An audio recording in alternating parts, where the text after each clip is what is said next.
This July I'm going to be 60 years old, and I've been practicing various forms of Buddhism and Taoism and exploring and reading these kinds of things for really all of my life, since my middle to upper 20s, when I was first introduced to the work of Krishnamurti by a co-worker of mine when I used to work for the New York City Department of Health. And I wanted to write, or not write actually, produce a little video about practice. Because the word how, like how do we do this, always will come up. What should I do? How do I get enlightened? What is the path? And after all of these years of doing this, I think I can say with a great deal of confidence that there is no path, that there is no practice, and that the only purpose to practice is to see that it's irrelevant. This is life. The only thing that holds us back, the only thing that drives us crazy, is a sense of meaninglessness and purposelessness to all of this.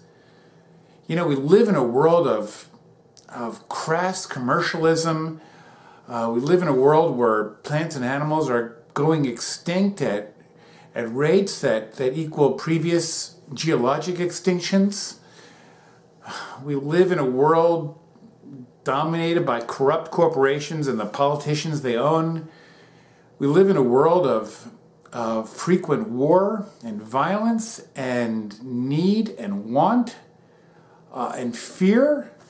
And I think what it does, it all boils down to this, is to find out that we are the same life that makes the mountains, the trees, the waters, and forget to practice. Don't practice. You're wasting your time.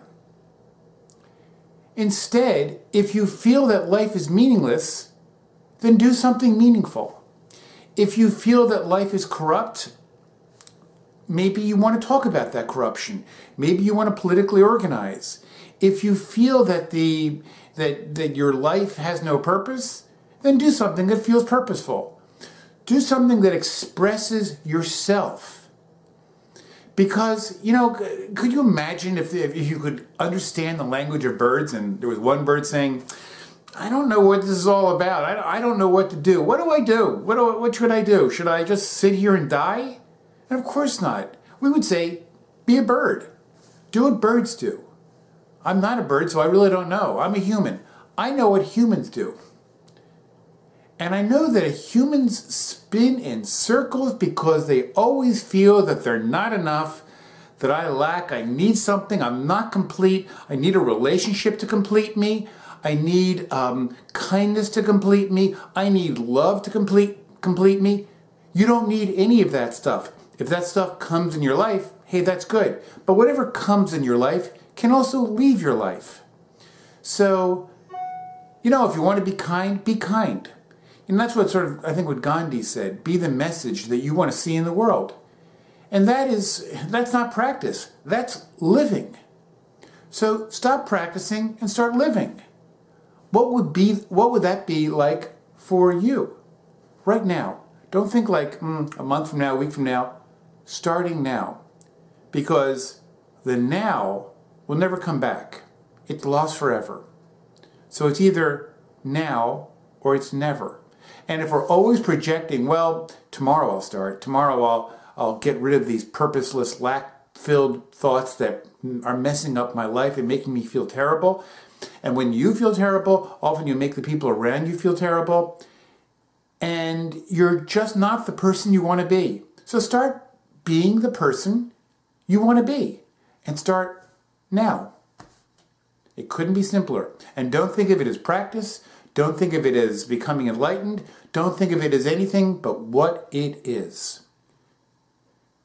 And that's because the more aligned we are with exactly the way things are, free of all belief, free of all desire, the more we are in accord with the actual Tao.